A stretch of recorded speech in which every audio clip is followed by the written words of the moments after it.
How's it going, everybody? Welcome back to another CRISPR Game Dev Diary. So today I wanted to show you some of the things that I've added and things that I've changed since last time. So let's hop into it. So one thing that you might have noticed already is that whenever you switch to the melee weapon, the camera pulls out a little bit and gets a little more centered on the character. And the reason I did that is to kind of be a little more reminiscent of the Dark Souls style of gameplay. One thing that I'm trying to do to separate my game from other games in the survival horror genre is to have like a really in-depth melee combat system. So that way you have a little more options in the way that you deal with enemies.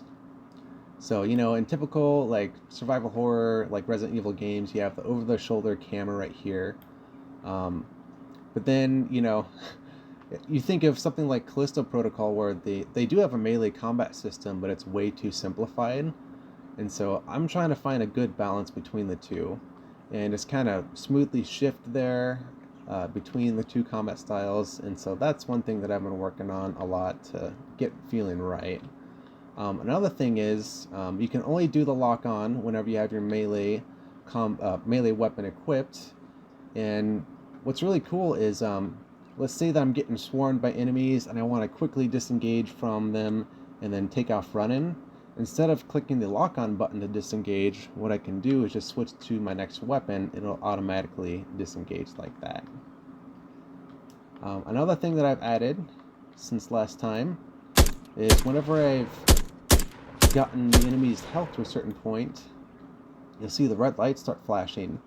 And that means that I can do a finishing move on them now. And so that's one mechanic that I'm kind of taking from the God of War games. Whenever in God of War, whenever you've gotten the enemy's health pretty low, you can do a cool kind of flashy finishing move on them. And so that's one thing that I want to introduce into my game as well. So let me get this guy over here, and then boom.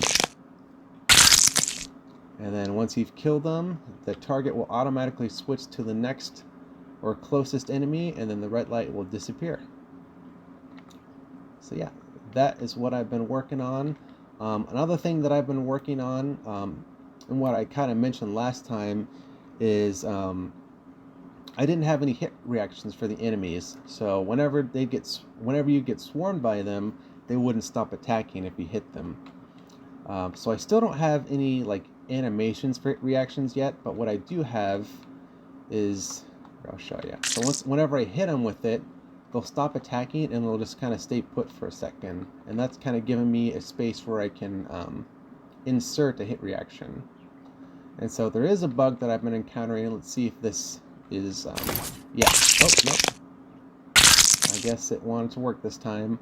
One bug that I've been encountering is whenever I step into the trigger zone or get in close enough range to do the finishing move, I would hit the button and then I would step out of range, and then I wouldn't be able to do the finishing move because it thought that I triggered it, but then I stepped out real quick.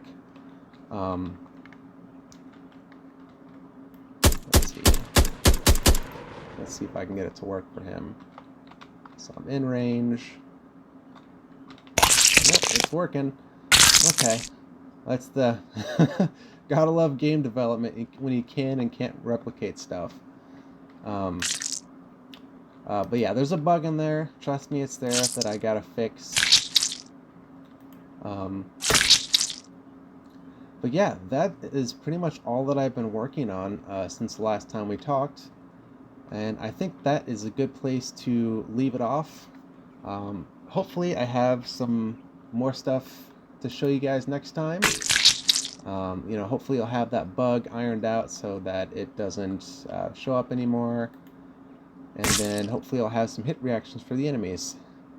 But yeah, thanks for checking in, guys, and I hope you have a great day. See you next time.